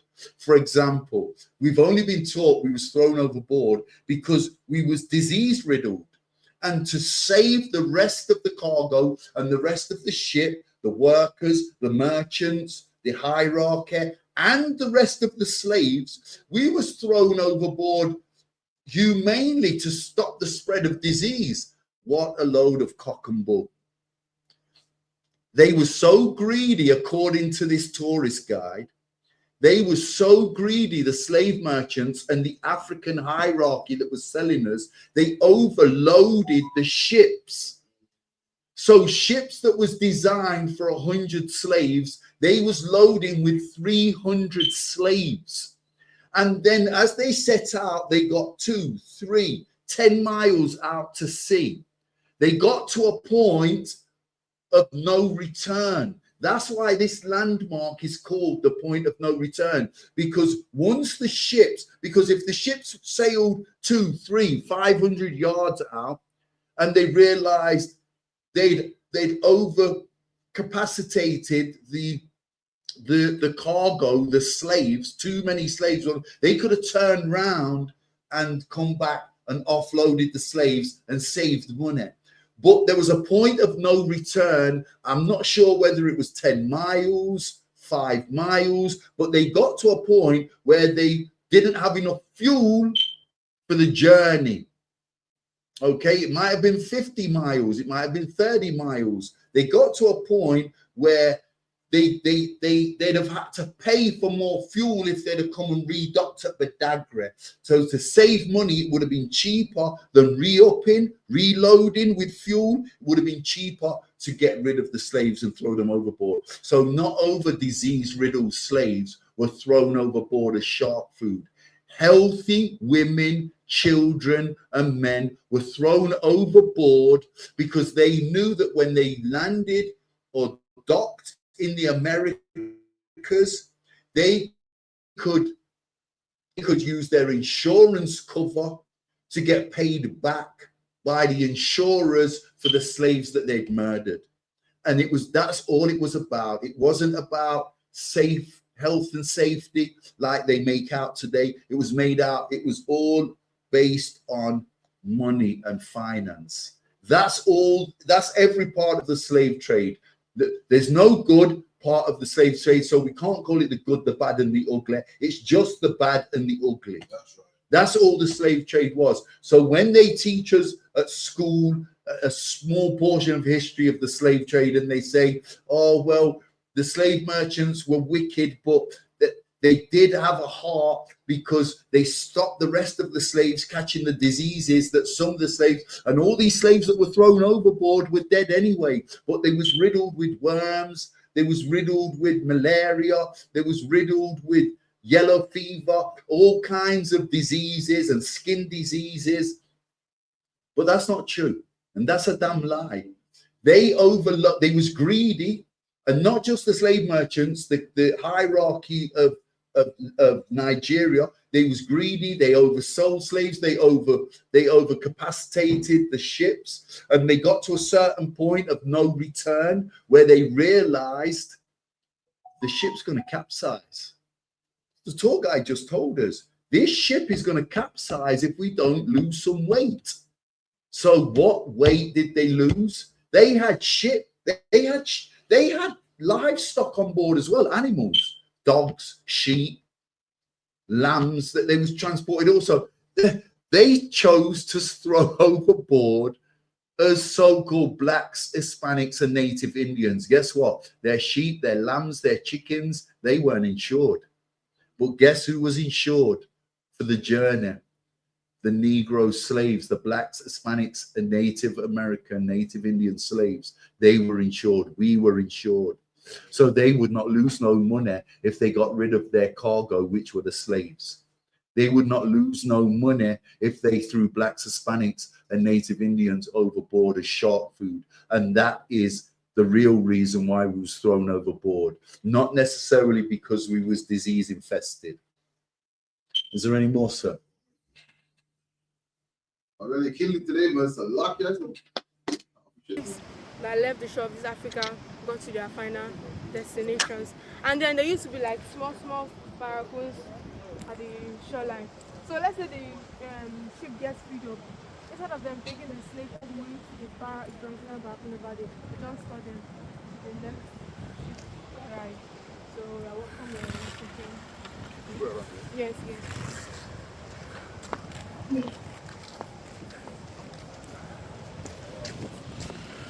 So this is where the slaves sailed from. This is where the slave ship sailed from. Point of no return.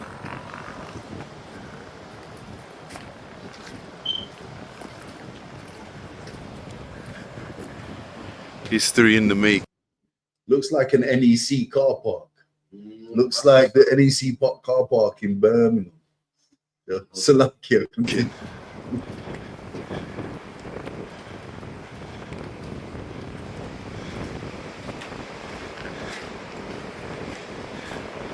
This is coming like the NEC car park in Birmingham and Leicester.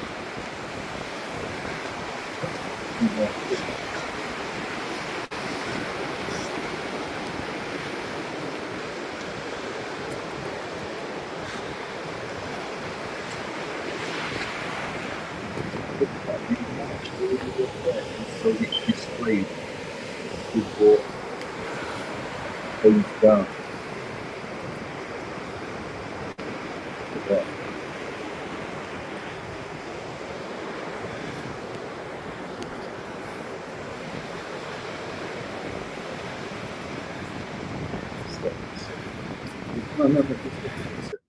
So on the real, we'd been underfed, we was dehydrated, we was weak. Now this is not just the journey across land to Badagry or slave auctions. This is from the slave auctions, weeks, for some of us, months in a dungeon with no daylight, minimal food, minimal hydration, being poisoned every day, getting weaker and weaker. Don't forget there was poison in our water. So, and we was walking up this ramp that if you stretched it out would have been a quarter of a mile long.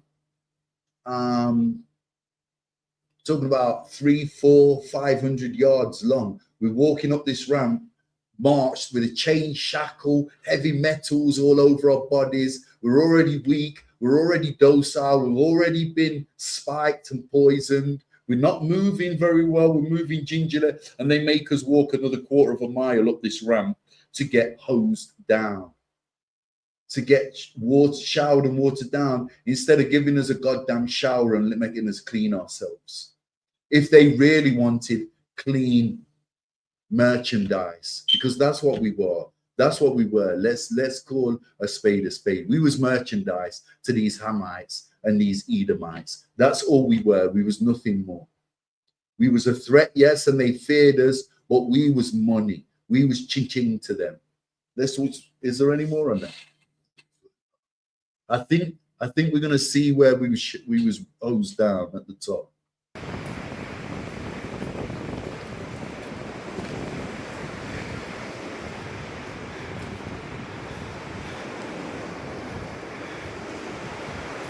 Okay, so this is the area where we was. This is the area where we was hosed down. Cut that other one.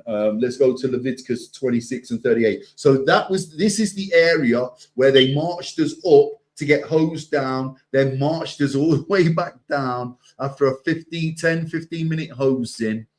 Yeah. Marched us back down in our chain and shackles to get loaded onto the slave merchant ships. That was our experience in Badagry. It's not a place of fond memories. We all follow this. Leviticus 26 and 38, Bible Kasha. Leviticus 26 and 38. And ye shall perish among the heathen. We shall do what? Perish among the heathen. Read. And the land of your enemies shall eat you up. And the what? Land of your enemies shall eat you up. You see, this is a judgment from the Most High God. This is our punishment for not keeping the laws, statutes, and commandments. Read. God, verse 39. And they that are left of you shall pine away in their iniquity in your enemies' land, and also in the iniquity of their fathers. What verse is this? 39 now. 39, yeah. Stop at the end of 39. God, shall they pine away in them? Okay, well, this is self-explanatory. These verses are so accurate and precise to our conditioning today. Are they not? Who can refute our plight?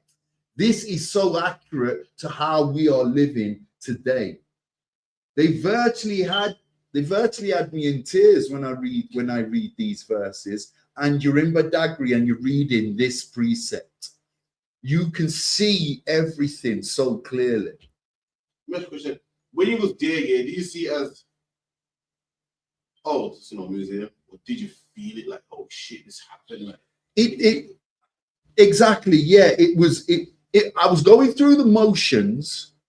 When it really hit me was when I started moving with these tour guides and going from museum to museum to the auction, to the dungeons, to another museum, to the coastal point of no return where we was washed. And I had to listen to these tour guides off camera before I was rolling, telling me this is what the white man did to us. Like it had happened to them, these Hamites. And that's when it hit me, and that's when I was welling up and my eyes were full of water. I was saying, that's when it hit me, really, the severity of not just the 12 tribes of Israel, but the whole world believes that this injustice was done to Africans and not me and you, not us, our people. We are never going to get our just rewards, our just deserts until our king returns. It's not going to happen. The world is never going to know this until our king returns. The best thing we can do in the ISUPK under the command of General Yohana is keep pushing this on our people, so-called blacks, Hispanics, and Native Indians. We're in the right place. We're doing the right work. Let's go. Let's read verse 40. Read 39 again for me, Barbara Kasha. Verse 39. And they that are left of you shall pine away in their iniquity in your enemies' lands, and also in the iniquities of their fathers. Okay, in the USA, in Venezuela, in Brazil, Chile, Cuba, Mexico. The list is endless where we're going to pine away. Wherever you find our people today, China, Morocco, Ethiopia, Jamaica, we're Birmingham, Leicester, Gloucester, Manchester, London. We're pining away. This is relevant. And when you have to listen to a people that didn't go through this, that the world feels sorry for, that believes went through this, that's what woke me up. That's what brought tears to my eyes. That's when it hit home. The realness and the severity of what our people went through, and another people are condoled for it. They get condolences for it. And it never happened to them. It happened to us, so-called blacks, Hispanics, and Native Indians. How dare these Africans take our history and make it theirs? That's right. They are the cause of this, That's along right. with the white man. This never happened to them. Verse 40, Bible Kasha. If they shall confess their iniquity. If they do what? Confess their iniquity. And here's your chance, Israel. Here's your chance. Confess, repent, fast, pray, get in the ISUPK under the command of General Yohana. This is not difficult, Israel. It's not that difficult. Read. If they shall confess their iniquity and the iniquity of their fathers with their trespass, which they trespassed against me, and that also they have walked contrary unto me, and that I have walked contrary unto them, and have brought them into the land of their enemies. If then their uncircumcised hearts be humbled, and they then accept the punishment of their iniquity, then I will remember my covenant with Jacob, and the covenant with Isaac, and also my covenant with Abraham will I remember, and I will remember the land. And if this doesn't bring water to your eyes, nothing will. That's right. Because our Father clearly loves us. Did you hear what the Most High God just had to say about us? He clearly still loves us. And who is more long-suffering than him? Who is more long-suffering than our Father, who art in heaven? My goodness. My goodness. This is what makes me cry. This is what brings water to my eyes. Knowing that how we've dealt with our Father and he still loves us, he's still prepared to give us this chance that we probably don't deserve. That's right. What verse was that, Baba Kashar? That was 41 or 2, you know. 41. Okay. Okay. If we've got to learn from our mistakes, if we change our wicked ways, even now, if we change our wicked ways, you see, the light at the end of the tunnel, he's kicked open that wall and gave us light at the end of the tunnel. And he's told us right here in Leviticus. 26, Leviticus 26. Yeah. There's light at the end of the tunnel. If this doesn't bring water to your eyes, if this doesn't make you emotional enough and give you the spirit, the kick up the arse, that vibe you need to get into one of the ISUPK schools under the command of General Yohana and do what we need to do now, not tomorrow, not later, now, then nothing will. There's nothing. That Christian church is not going to do it for you. That's right. That mosque is not going to do it for you.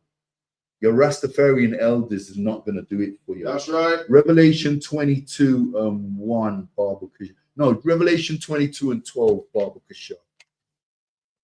How much time we got left? This is the last precept. Okay. The book of Revelation 22, verse 12. And behold, I come quickly, and my reward is with me, to give every man according to his work shall be. Okay, so this is a judgment. According to Christ, who is this speaking? Right. Okay, so this is, if he's not speaking, I've not even got a red letter Bible. This is in front of me. This is according to Christ. Okay, so this is Christ speaking. Read that again, Baba Kishar. Revelation 22:12. And behold, I come quickly, and my reward is with me. So Christ comes quickly, and his reward is with him. Who the hell said judgment is just a punishment alone? That's what you learn in the Christian church. We learn in the Christian church a judgment is punishment alone. But that's not what the Bible, that's not Christ what said. Christ, a judgment can be a reward. Read that again, bro. You got something, Moses. You see, this psychology that they use to tell you that judgment is always a punishment, right? So it's scary if you don't pay a tithe and offering, God is going to punish you.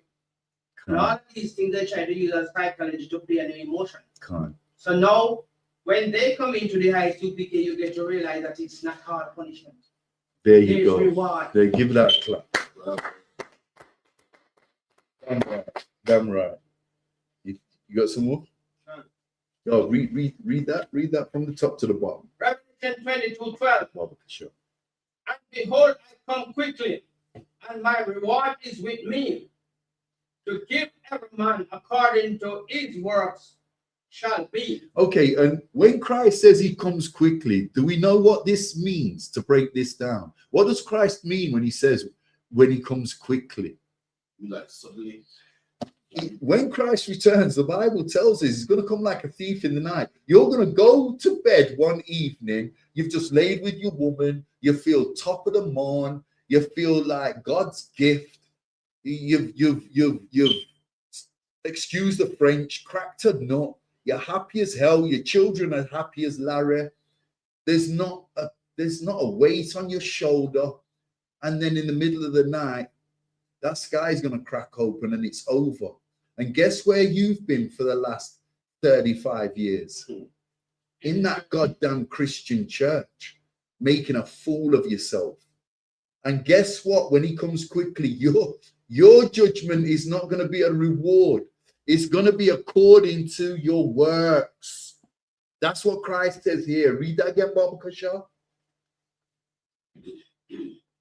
And behold, I come quickly, and my reward is with me, to give every man according to his works shall be. Do you really want to see Badagry again in the kingdom? Do you want to see Badagry? And let's be honest, yeah, this is the conclusion of the class. Yeah, slavery is in the Bible. We kept servants. Let's not mix words. Let's not beat around the bush.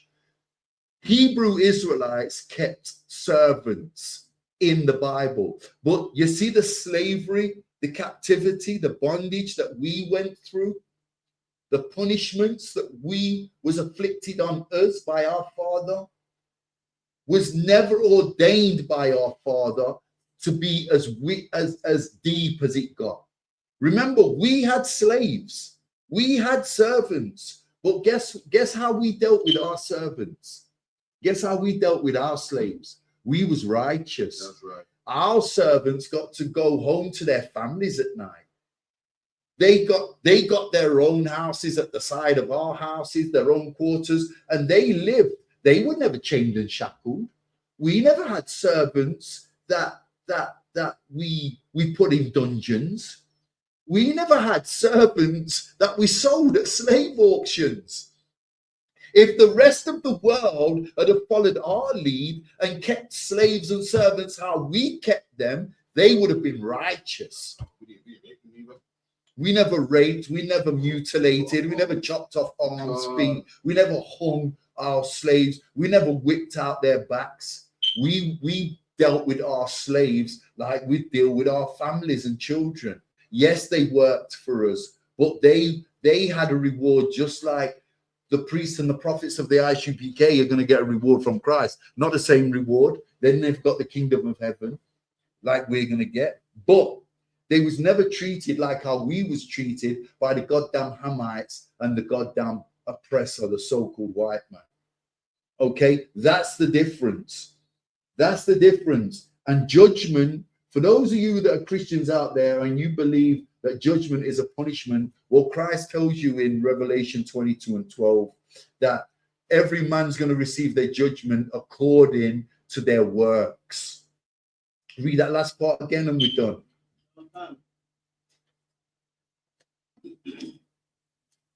To give every man according to his works shall be. Okay, so when Christ returns, the brothers and sisters in the ISUPK will receive a judgment called reward. And that's the difference. between the so-called blacks, Hispanics, and Native Indians that are in the Christian church and the blacks, Hispanics, and Native Indians that are in the ISUPK under the command of General Yohana. And that's a done deal, Israel. That's right. It's up to you. And with that, I'm going to call the class. I'm going to hand the class over to Officer Mozart for the security announcements.